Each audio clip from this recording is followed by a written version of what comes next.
in Homa Bay. The affordable housing program, today you don't have time, but it is nearly done. They are fixing the windows. Interestingly, the windows, to weld the windows and doors, the contract was given to a joint team of welders from Homa Bay County in totality, or Ugis, Mbita, everywhere. They came together and they saw a contract of 11 million for the first time in their lives. They are looking for money, so I'll be talking to Paul and Nasim and the others to advance them some credit so that they can do the windows, finish the windows, and this is what, putting money really in the pockets of the people is about. I'd like to thank you for the lakefront and the pier that is currently being worked on by the Kenya Ports Authority and the shipyard, and it's really turning out to be a great place. And the fish market. When you came, you found the women washing fish and you talked to them on top of a small rock there. They are no longer there, and the market is nearly 40% done, started in December. So soon, I'm sure, when you come back, when we are celebrating Mashujaa Day here, the first thing that you will do, Your Excellency, you will open the the market, and then we will come to the stadium, the Raila Odinga Stadium here in Homa Bay, to celebrate the Mashujaa Day. Your Excellency, Your Excellency, we got sub-counties here, Suba West, Suba Central, and Suba North has remained, and we are very, very pleased. And Rachonyo West. So, Your Excellency, we are very grateful. There's one constituency that is the biggest that we have. It has remained as one sub-county. It's called Ndewa. So they sent me and told me that one pia, ikikatwa kidogo, sasa hatuna maneno, hata tuongei. And the Rusinga Ring Road, the contractors are already on site. The Mfangano Ring Road is going on. The road from Sori is going on. So really, Your Excellency, we have a lot to thank you for. Sisi watu ya ODM tunapanga namna hii, lakini kama tumepangika hivi tunaendelea kusema asante hivyo. Your Excellency, welcome to the great Homa Bay County, the gateway to East Africa. It is with immense pleasure and gratitude that I stand before you today as the first female governor of Homa Bay County and indeed the entire western region. I'm filled with hope and excitement for what lies ahead and within our grasp. This international investment conference is not merely an envisioning of possibilities, but a testament to the unwavering commitment of our county in fostering economic growth and nurturing innovation across all sectors. The big question here is why Homa Bay, and Meg has done a fantastic job because we are the bay of endless potential. We have a vibrant and stable economy, skilled and dynamic workforce, suitable market access and infrastructure, availability of land for development, ease of doing business, and a supportive legislative and policy environment. Importantly, we boast of well-developed transport infrastructure, including efficient road networks, enabling seamless connectivity within and outside the county. The establishment and operation of the Kabunde airstrip has further improved access to our great county. In Homa Bay, indeed, we no longer arrive. We land, Your Excellency. And I'm happy that Caleb is here because he's going to be expanding that runway so that bigger planes can come. Imagine the possibilities of investing in our agricultural sector, where innovative techniques and technologies can unlock greater yields and sustainable practices. Agriculture employs 74% of our local workforce, and it merely contributes about 25% to our gross county product. This presents an opportunity for greater investments to unlock labor, productivity, and profitability. Our CIDP has identified and prioritized a number of agricultural value chains which are key in spurring our economic potential. We aim to revitalize cotton production. Your Excellency, we aim to be leaders in cotton production. We aim to produce 50% of the cotton produced in this country. How? We have registered 37,000 farmers on 42,000 acres. We, as a county, have bought 10 tons of seed, BT seed, for this season, costing about 50 million shillings. The government, Rivertex, together with industry, are also giving us another 10 tons. That makes it 20 tons. we can grow on about 20,000 acres this year. If the country grows on 60 or 70,000 acres, we will be going towards the 50% mark of cotton production in this country, Your Excellency. Na wao ni wakulima ambao wako hapa, they are registered on the Kiamis. We know them, where they are, how much land they have. It is not guesswork anymore because of the digitization of this sector. Our edible crop, oil crop variety includes sunflower, soya beans, groundnuts, and oil palm. And their anticipated production is 246,000 metric tons in 3 years. Tomorrow we will sign with Afropal our MOU together with Migori County, and we hope to move forward the oil palm discussion, Your Excellency. And sunflower, tumepata seed. We have it here, but we didn't want to distribute it in a hurry because we don't want to throw the seed to farmers we don't know. So I told my agriculture team, let our farmers, I want to seed them, and the acres that they want to put this thing on, so that we know where we are taking it. So Your Excellency, importantly, we have the potential of utilizing approximately 767,000 acres of land suitable for oil palm production. To achieve this, we seek to raise about $27 million, which we will do slowly together with our partners. Additionally, we are investing in sweet potatoes in Kabondo, Kasipul, as well as pineapples, which grow in Rangwe, Your Excellency. Aquaculture is a big area for us. We envision opportunities in our fishery sector, with about 80% of Lake Victoria being in Homa Bay.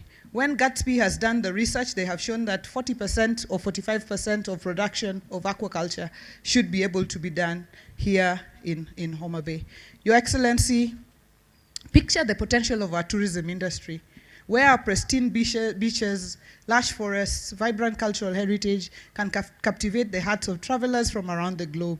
Take a journey to our majestic Ruma National Park, where the rowan antelope is only found in Kenya, and the potential of sustainable flow of an upward of 5,500 tourists annually. Visit our iconic 16 islands of Rusinga, Mfangano, Sena, Ngode, Kiwa, among others, as well as the piers of Kindu, Homa Bay, Mbita. Indulge in the view of flamingos of Lake Simbi-Nyaima and its mythical volcanic lake. Your Excellency, from Kabunde to Mara Serena, exactly 2 hours driving. So tourists can actually come and even drive here, take a cruise ship from here, cruise to Siaya and Kisumu, and cruise back even to Mwanza, into the Serengeti, come back that way. Your Excellency, we are ready. We are in full gear towards operation of the Riwa Special Economic Zone. And I'd like to thank you for gazetting the Riwa Special Economic Zone here in Karachuonyo. And today you will be launching it officially for us within the remaining 25 minutes. You will be launching it officially for us. And SCZ Authority is here to provide us with an operating license. But the most interesting bit, Your Excellency, is today as you give us an operating license, you will also be giving Victory Farms an enterprise license to be our anchor tenant for a fish processing plant within the Riwa Special Economic Zone. Victory have told me just 3 things. They've said they want, there's a bit of flooding problem there, so they want me to deal with that. And I think Raymond had spoken to NYS to get the tractors there to desilt the River Tende so that we can dike that river. They've also said they'd like some power, which if you put your, push kidogo, we will get some power. And they said within 60 days, they want to break ground. And if within 60 days we have not sorted, me and you, the problems there, they want to now just look for an easy place to set up. Your Excellency, 60 days, tupambane pamoja, tuone kama power can be there. The road I will do. They want the road raised, that one is on me. Electricity and desilting. That one I want to leave for you so that you to skumie. We are in full gear. I promise today we are not asking for many things. Just Riwa and Mashuja, just 2. Your Excellency, hata nimemaliza speech. Nisiongee sana. Wacha nisiongee kwa sababu dakika 5 imeisha. I would just like to tell our investors that we are in strong partnership. Homa Bay is ready. Homa Bay is open. We will facilitate you. We are corruption free. We don't want corruption here.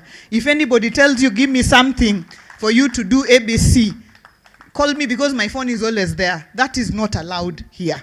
We do not want to do that to our investors. We want you to just come and invest. All we want is your investment. Land we are giving you. All we want is for you to invest so that these people of Homa Bay, these young men and women you see here, can get jobs, places to work. That is what we would like to achieve for our people. And Your Excellency, nikimalizia, jana tumeona kama mambo iko. You know, we would like, as Moses said, for His Excellency Right Honorable Raila Amolo Odinga, we support him fully for the African Union. And we thank you for your support and for pushing that for us. Asante sana, tunataka kusonga na hiyo mbele, na tunashikana tu, sisi vile nimekuambia kila siku, mzee tuko nyuma yake tu fully like this. We look at him like this, where he's pointing we go, Your Excellency. So hiyo mkishika, ukimsaidia hiyo, we are very, very grateful. Tunashukuru sana. So mimi, yeah, hatuna shida. Yeah, Your Excellency, we thank you. 20 minutes are left, and I'd like to invite CS Alfred Mutua to take over from here, and invite CS Mvuria, who will in turn invite His Excellency, who will be running back to the airport as soon as he gives his remarks. Asanteni sana na Mungu awabariki. Makofi kwa wageni wetu wote. Asanteni sana. God bless you.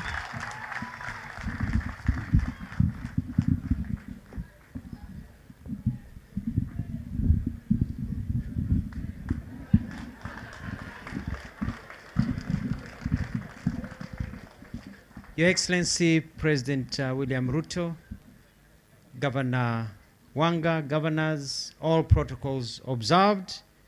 Osawore. Kabla sijaongea nataka kuwatambua chairman of parastatals who are here. If I can just ask them to stand up to be recognized. We've got a chairman of Rivertex, Dr. Langat, just stand where you are. Dr. Chanzu of National Housing Corporation, chairman of Italy, Daudi, chairman of Lake Victoria, chairman Kositani was recognized, and all the other chairman of parastatals, karibuni sana. Your Excellency, I woke up this morning and looked out of my window and I saw the sun rising and shining over Lake Victoria, and what a sight to behold. This is a beautiful county, an amazing county. I want to start by congratulating Mheshimiwa Wanga. This is great. As a two-term governor, you're on the right track. You're on the right track. And I want to tell the people of Homa Bay and also to yourself, the kwamba mbele ber. Your Excellency, this region is ripe for tourism, and it will be part of what we are calling our Western Tourism Circuit. I want to speak a little bit about tourism. I'll soon be visiting this area, and I'll be meeting the governors to talk about tourism circuits. For a long time, we've only been selling the beach and the ocean, the beach and the wildlife, but there's so much to offer. I will meet all the 47 governors of the country and align.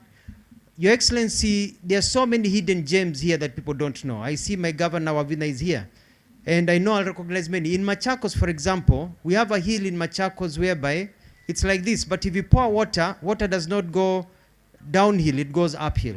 If you put your car on neutral, the car rolls upwards. If you put a bottle, the bottle rolls upwards. Na sio kamuti. You know, it's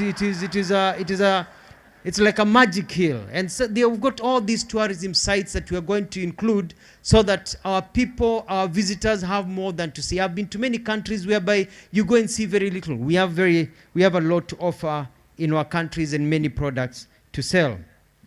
Your Excellency, there's a beach here. We've started work on the beaches in Mombasa, in Malindi. We're building an aquarium in Mombasa. We're doing a lot of work at the coast. We want to also do a lot of work over here. Homa Bay, with the Lake Victoria, is ripe for investment. We are thinking of working together with investors for a Lake Victoria cruise. We don't just have to want cruise ships coming to Mombasa. We're thinking about a Lake Victoria cruise. So we've got a cruise ship that starts maybe in Kisumu, goes all the way to Jinja, to Entebbe, to Mwanza, and bring people to Homa Bay so that they can spend their money here go to Homa National Park and see the animals that are here and spend money. The tourism numbers, Your Excellency, have gone up. I'm proud to report that at the end of December, we were at 1.95 million visitors. Currently, as we stand here, we've surpassed the 2 million mark. We are at 2.1 million visitors to our country.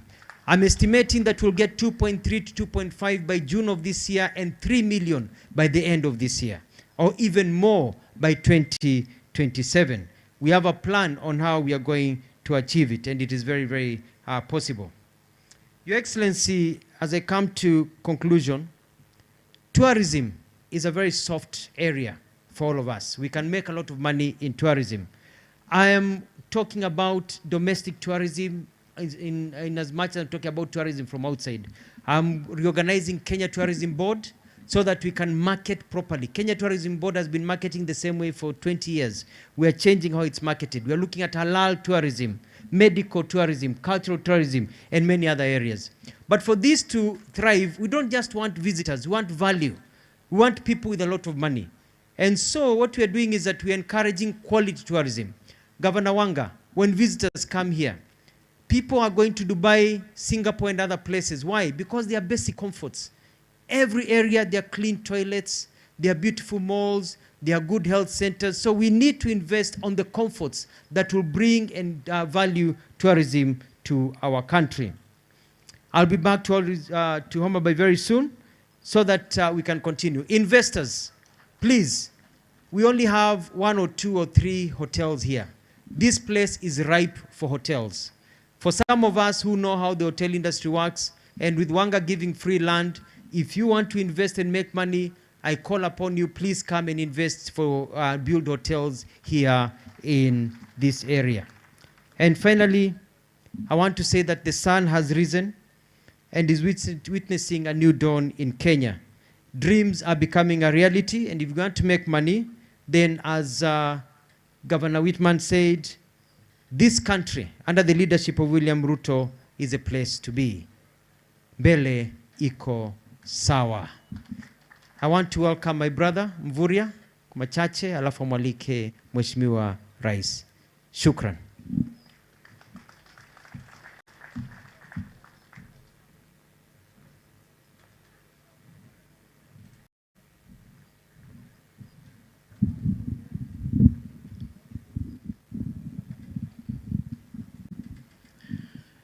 Your Excellency, the President of the Republic of Kenya, Dr. William Samoei Ruto, Her Excellency Gladys Wanga, and all the governors here present, members of Parliament, our key partners and investors, ladies and gentlemen, Osaore Uru. Osaore Uru. Erokamano. Your Excellency, I will be very brief, but before I say 1 or 2 things, I want to recognize the presence of our government spokesman, Honorable Mwaura, is also in the midst.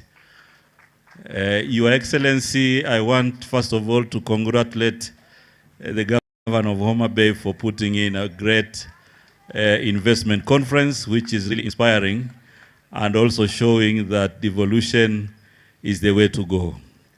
Your Excellency, I know you are pressed with the time, but I want to also appreciate your commitment to foster the relations between the 2 levels of government, and I want to assure you that in the cabinet, on behalf of my colleagues and all the PSS, we will endeavor to support you to make sure that we continuously grow the partnership between counties and the national government.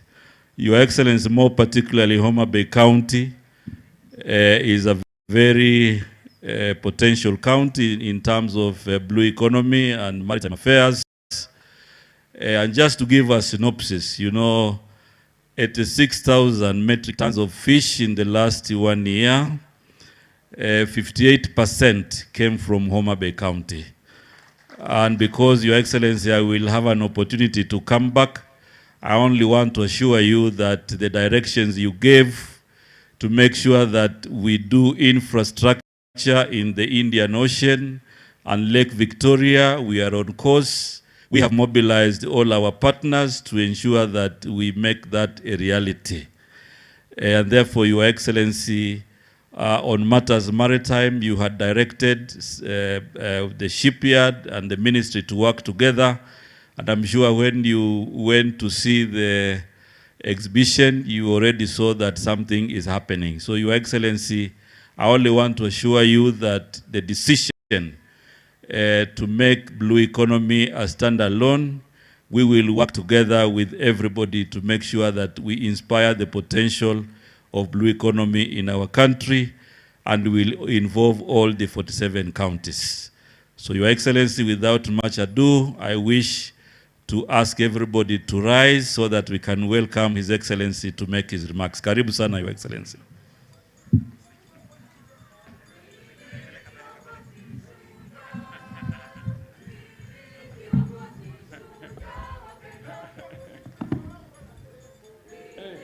Very tall, this thing. Haya, asanteni sana. Tafadhali tuketi chini.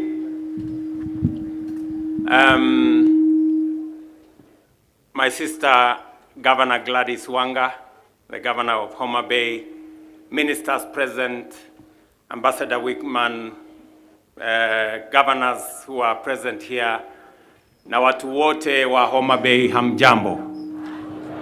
Amoso ujadurua. Jadurua untie. Jadurua umor. Bwana Yesu asifiwe. Nyasaye ber. Sejete. Asante sana. I am delighted to join you all at this very special, highly appropriate and impressively organized event, which is inspired by the necessity to transform devolution beyond governance and sharing of resources into public service, the incubation of opportunity, facilitation of radical economic revival, and the enabling of prosperity at the grassroots. I want to confirm that seeing the theme of this investment conference, unlocking the bay of endless potential, that we will not only be talking about endless potential, we will move potential to opportunity, and we will move opportunity to investment. Under the bottom-up economic transformation agenda, the government of Kenya is committed to play its designated role in order to strengthen devolution as a fundamental constitutional mandate, but also because devolved units bring numerous opportunities for rapid economic growth into sharp focus. Further, our value chain approach to implementing better relies on strategic interventions to enhance or unlock productivity in sectors and industries at every county. In fact, the strategic pillars of better situate counties as focal points of implementation, making them centers of action in our quest to transform the opportunity landscape in our country. As we have noted, our achievements so far bear clear imprint of intergovernmental collaboration. Since 2022, we have empowered farmers to increase food crop yields, as a result of which we have recorded successive bumper harvests, taking us closer to our vision of eradicating hunger in our country. And I was very pleased when I went through the displays here that I saw farmers who are displaying what they have done in the space that we have worked with the counties, especially on the distribution of fertilizer, good seeds, and Homa Bay County has been a great partner in food production in Kenya. In fact, I noticed that on display was unga 2 kilos at 150. And I remember showing Kaluma so that he stops making noise at me about the cost of living. If there is a display of what government, county and national are doing with farmers on food security, we saw it firsthand here in Homa Bay, that farmers are doing something about food security in Kenya. Our community health promoters, young Kenyans who have transformed healthcare throughout our country, are county-based healthcare servants of the people. And I was very proud to talk to one of the community health promoters here in Homa Bay County on what they are doing to transform our villages, especially on the subject of health. I am very happy that we are closing in. I think we are in the final stages of the public participation on the regulations that will operationalize our universal health coverage. And I want to thank members of parliament for being unanimous in making sure that the pieces of legislation went through parliament so that we can move our country to the next level on matters healthcare. And no citizen should sell their property anymore to pay for hospital bills. That we will have a framework that will ensure that every citizen can access health at every level and without having to belabor how to pay for it. Similarly, our affordable housing agenda has received a decisive impetus by the entry of county governments into partnership and collaboration. And if there is an example of a county where we have excellent collaboration between the national and county government on matters housing, it is Homa Bay County. This is one of the counties I came very early on last year to launch the construction of affordable housing. I am very happy that we are now discussing windows, and shortly we will be handing over keys to occupants of affordable housing in Homa Bay County. Let me also say that apart from the units that are going on now, we have another 5,000 units of affordable housing in Homa Bay County that have already been procured, and we will need approximately 15,000 young people in Homa Bay County to participate, to work in the housing program here in Homa Bay. And I am expecting architects, engineers, quantity surveyors, plumbers, electricians, masons, carpenters, and many others to work in this site, young men and women from Homa Bay County. I am very happy and very excited that this is moving on and is moving our country in the direction of making sure that our young people have access to employment so that we can do this again together for the young people of our country. The digital economy agenda, likewise, has made the counties, sub-counties, and now wards the arena of innovation, job creation, and potential business processing outsourcing by virtue of the last mile fiber connectivity and the development of ICT hubs. I want to tell the good people of Homa Bay County that that program is now rolled over. Your members of parliament have changed the law. I have signed a new law of CDF where it will be possible now to have an ICT hub in every ward in Kenya. And I am looking forward, next year, God willing, when we come here for the celebrations that Wanga has asked, for the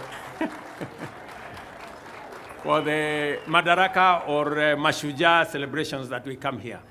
I will be coming here to see the ICT hubs that will have been built by our members of parliament.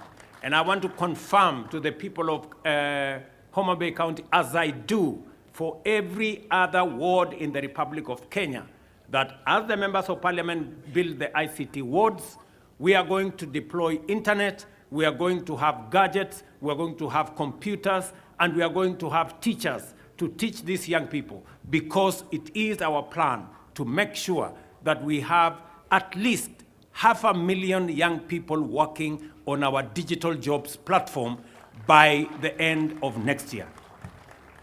Nyinyi mnanielewa watu wa Homa Bay?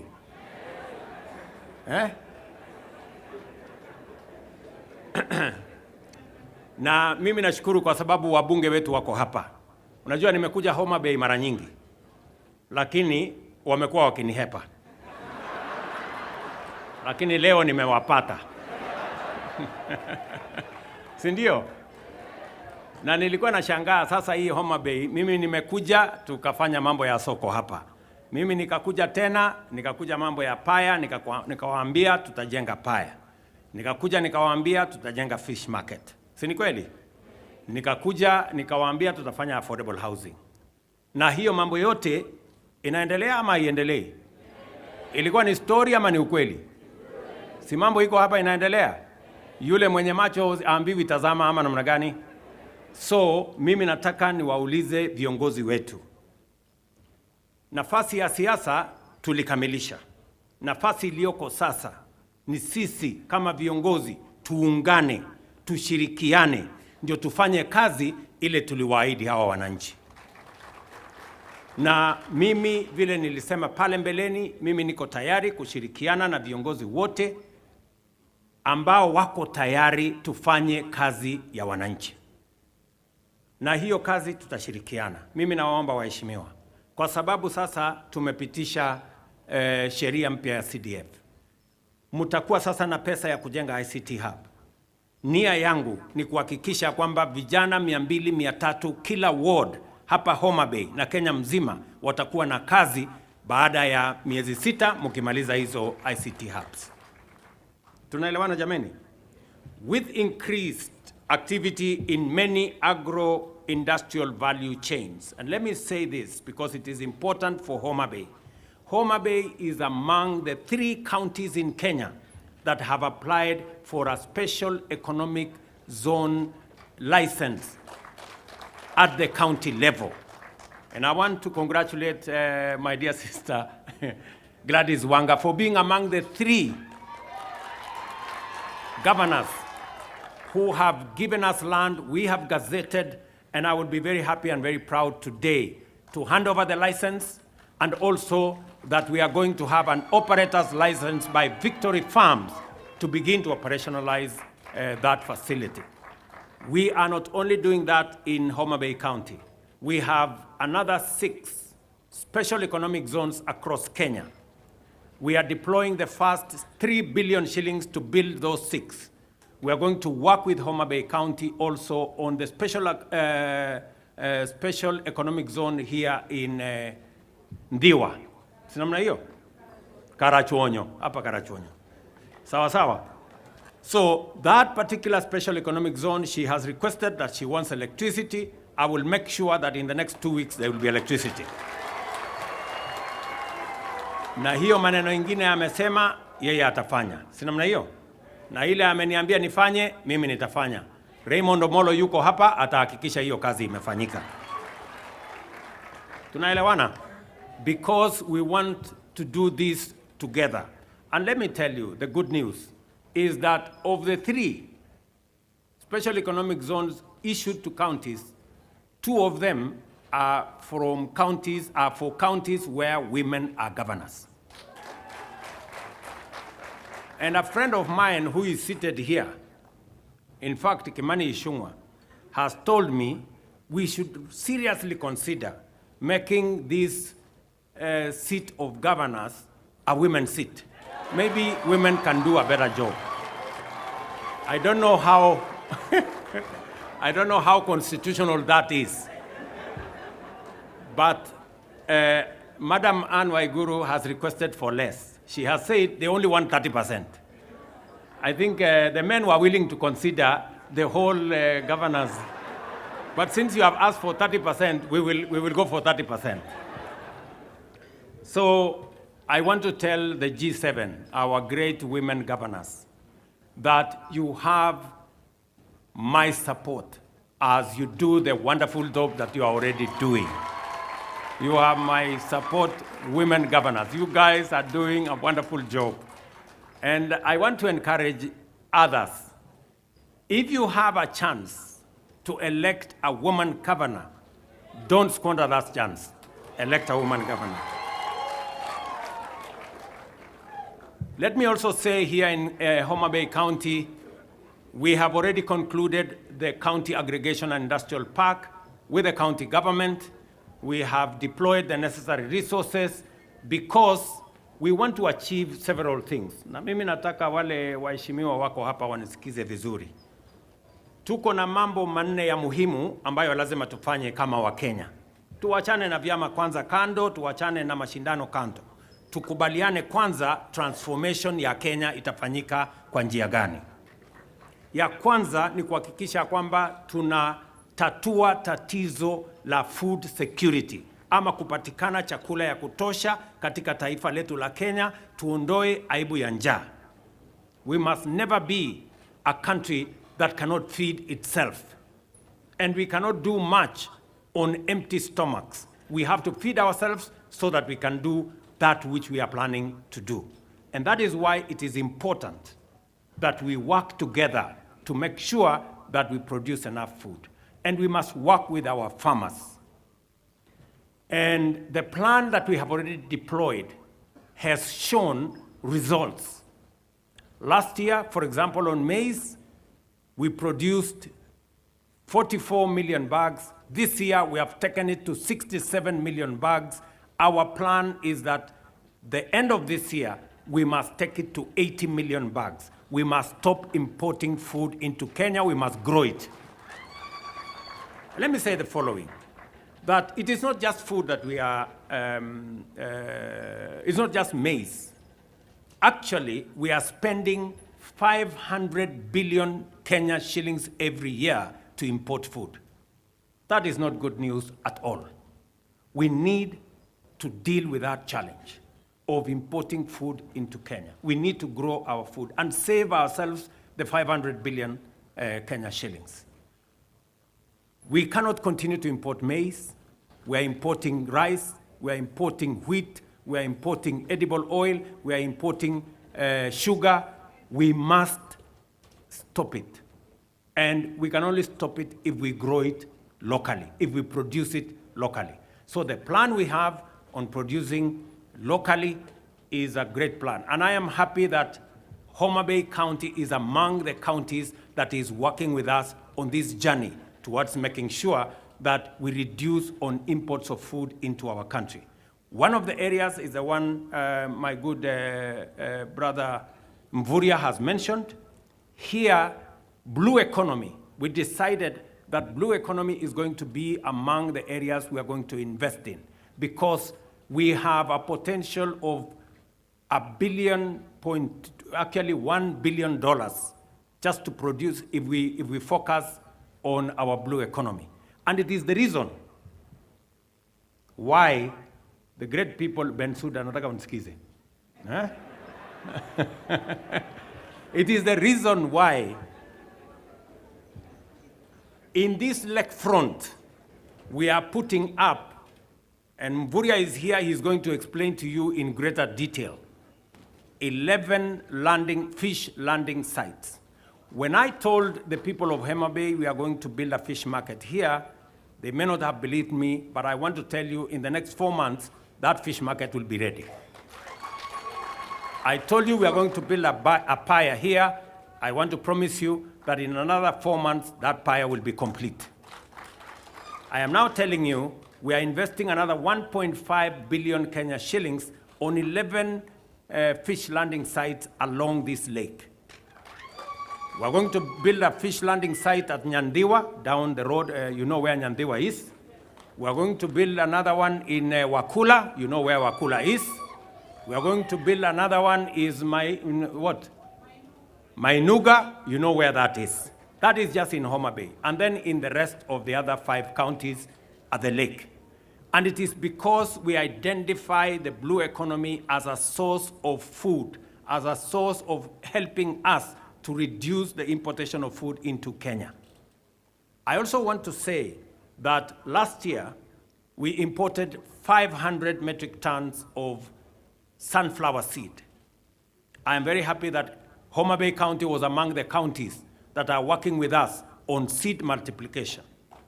I have instructed Calro to set up a seed multiplication facility on 500 acres here in Homa Bay County, so that Homa Bay County begin to contribute to the seed production in Kenya. Our plan is that this year, watu wa Homa Bay mnanisikia?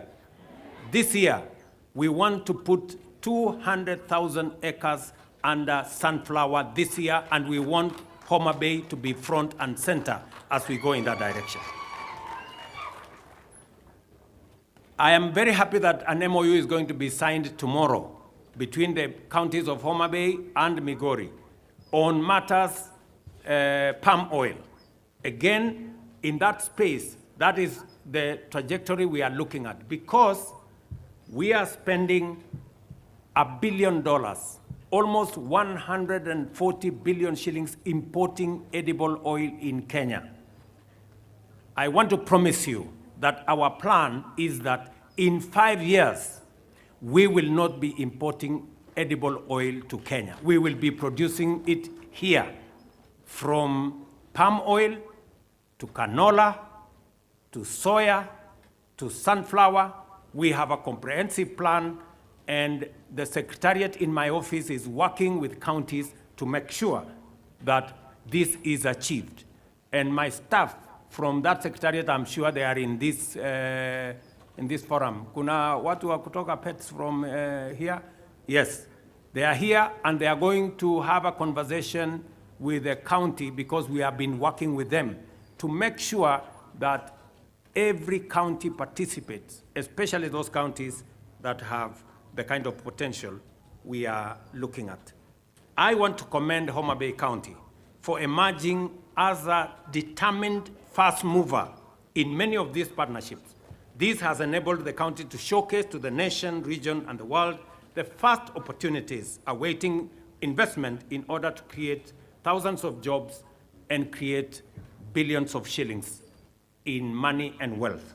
Apart from demonstrating the effective leadership, that effective leadership can transcend the politics of the day, Homa Bay has opened the eyes of our nation to the splendor and bounty that Homa Bay is endowed with. This investment conference now is in its second year and has defined these endowments into attractive investments in diverse value chains, from tourism and hospitality, the blue economy, several competitive agro-industrial subsectors, as well as housing and ICT. It is true that, as suggested by the theme of this year's conference, the opportunities in Homa Bay County are not just limitless, they are also endless. So, tuendelee na hiyo kazi kabisa. From the meticulous showcasing of bankable investment opportunities in a broad range of value chains to the evident surge in industrial and economic activity throughout the country, as well as the international engagement with partners at all levels of the public and private sector, locally and abroad, Homa Bay is taking undeniable and unstoppable steps to emerge as our nation's and region's center of vigorous economic activity. And I want to commend the people of the county of Homa Bay. You won the Hustler Cup this year. Was it last year? The end of last year. You have demonstrated that you love your county. And I want to ask the people of Homa Bay County, support your government, support the county government of Homa Bay. I am very happy that Gladys is walking in the steps of true leadership. She found revenue to this county at 195, she just told me, 195 million shillings. She has pushed that revenue last year to 650 million. She tells me she's already past 600 million and she's targeting 1 billion shillings this year. Because she knows Without revenue, without collecting revenue, she cannot achieve the targets that Homa Bay County and the aspirations of the people of Homa Bay County want out of her. So it is also important for us as a nation to know that we cannot grow our country through accumulation of debt. We are going to grow our country by raising our revenues the way Homa Bay County is doing. So wale watu wananiuliza maswali mingi, wakuja wasome kutoka kwa Gladys. Si ndio? Naona Kaluma hapo ame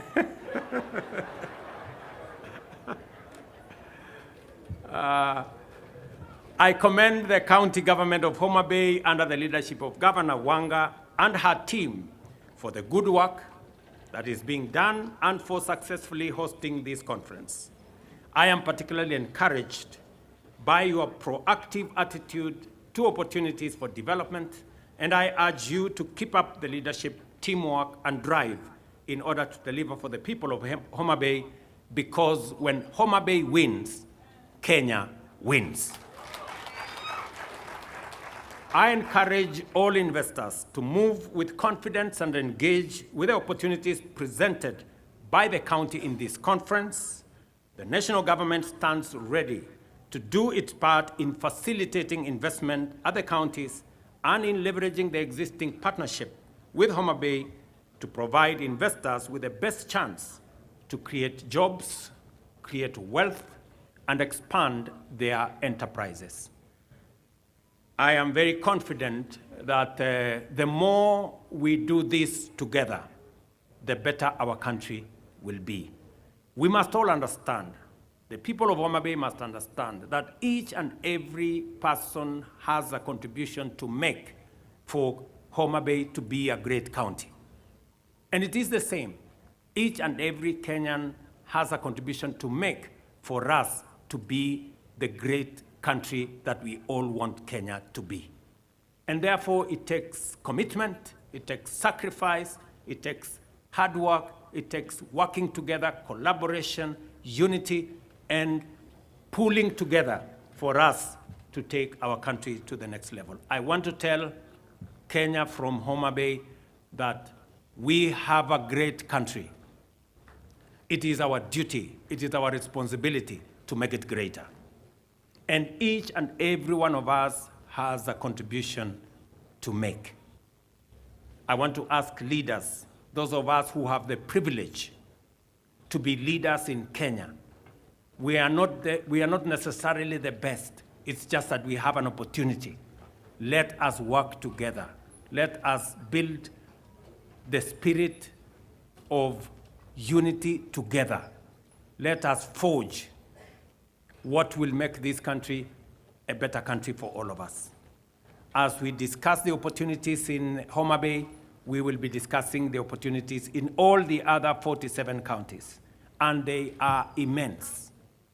It is for us to work towards building an environment that will give investors the confidence to invest in our country so that, as I said, we can transform the potential that we have into opportunity and move the opportunities into investments that will then unlock the job opportunities, unlock the wealth creation, and take our country to the next level. So, friends, let me say I am truly delighted to be here. I am sorry I would have come earlier. I tried to excuse myself from coming to Homa Bay this time, but it was not possible. You know how difficult it is to say no to Gladys. And so she made sure that she called everybody around me and I didn't have peace. So I just had to come. So because I have another engagement, I will not be in a position to take long and to be here. But I want to say that to the people of Homa Bay, we will work with you, we will work with the county government of Homa Bay as we work with the others to make sure that our country is greater. When I came for the campaigns, I slept here. I am probably the only presidential candidate in independent Kenya who does not come from this region, who came and campaigned and slept in Homa Bay. And there are things I told you guys, and you thought it was a joke. Now you can see it is not a joke. Sindio? Niliwaambia tutapanga maneno kabisa na hakuna mtu atakuwa loser kwa hii kitu. Tutapanga ndio kila mtu apate kasehemu kidogo ndio tuende mbele. Sindio? Si nilisema pale kwa soko. Amuku niamini siku hiyo, lakini sasa maneno inaendelea namna hiyo. So na tunaomba Mungu ikae namna hiyo. Because I remember very well, I told you that time that we want to unify the country. We want to work together towards the unity of Kenya. And that is important to all of us, you know, and there is space for all of us in Kenya. You do not win by making others lose. We want a win-win outcome for all of us. We all want to be winners because those in the opposition must mean well for Kenya. Those in government must mean well for Kenya. But there are no citizens who are in the opposition or Kenyans who are in the other side. It is only these leaders who have a job to do something in parliament. But all Kenyans are on the same side. We belong to one nation and we have one goal to make Kenya a great country that we can bequeath to our children who will come after us. So watu wa Homa Bay, asanteni sana. Mimi nimefurahi kufika hapa. Mutanisamehe sitakuwa na nyinyi muda mrefu, lakini vile tumekubaliana tutakuja hapa mwaka ujao kwa mambo ya mashujaa, alafu hiyo mambo ingine tutasema wakati huo. So asanteni sana. Mungu awabariki, tunawapenda sana na tutarudi wakati huo mwingine. Thank you very much and God bless you. Tumpongeze Rais tafadhali. And the other manenos we will talk in another forum. I think we can do Your Excellency, the President, welcome to now officially open the Riwa Special Economic Zone. And you'll allow me to count you down by 5, 4, 3, 2, 1. Then you shall press the buzzer. So in 5, 4, 3, 2, and press it. And with that, we now have the Riwa Special Economic Zone officially open. Your Excellency, we also have some certificates here. If I can kindly request that we move to the middle so that we have a good picture. The first certificate is one going to the governor, the two of them, Your Excellency, to present to the governor.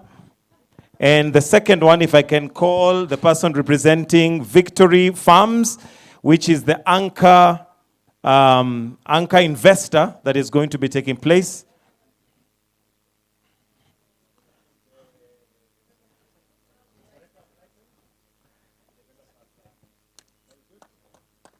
And we also have one, Your Excellency, for Victory Farms, which is the anchor investor that is going to be investing in that place.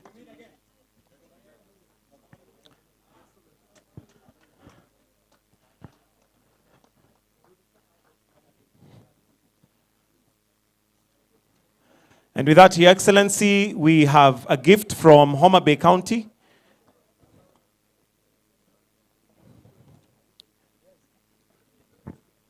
All right, it's not present, so I think we'll skip that. Your Excellency, we've come to the end of this session, and we'll allow you to leave at your own pleasure. So let's allow His Excellency to leave if the rest of us can remain upstanding, please. Check.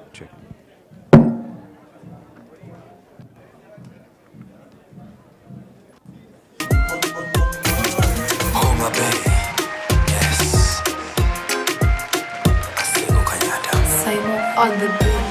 Karibuni home, karibuni Homa Bay. Karibuni home, karibuni Homa Bay. Uraku dala hotel. Come with all of your interest. Visit to vacation or invest. Visit on my page, you'll be impressed. Come see the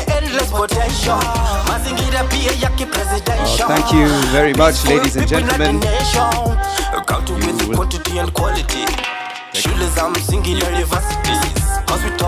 Just a quick reminder, ladies and gentlemen, it's now lunchtime and we invite you to the food court, and behind the tent is also the VIP lounge for lunch, ladies and gentlemen, and we shall reconvene for the afternoon sessions from 3 o'clock. Kindly set your watches and be ready at 3 o'clock. I'll just quickly run down the session rooms.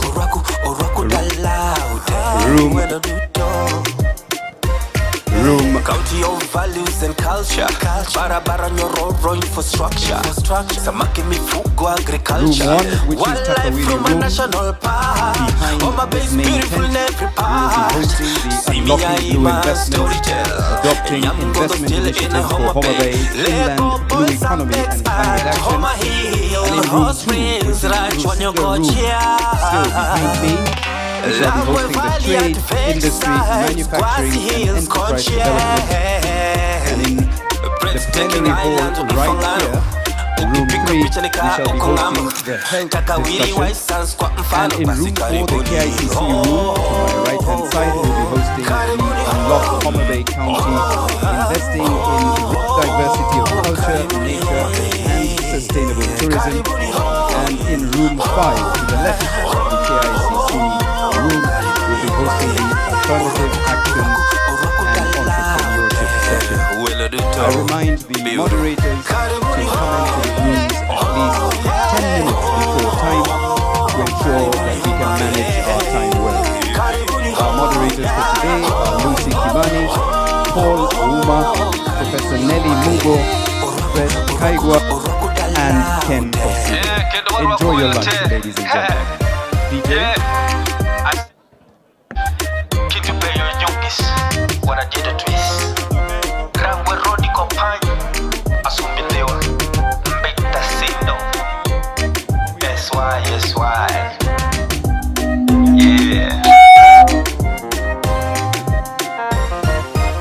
We want Homa Bay to become a city within the next decade.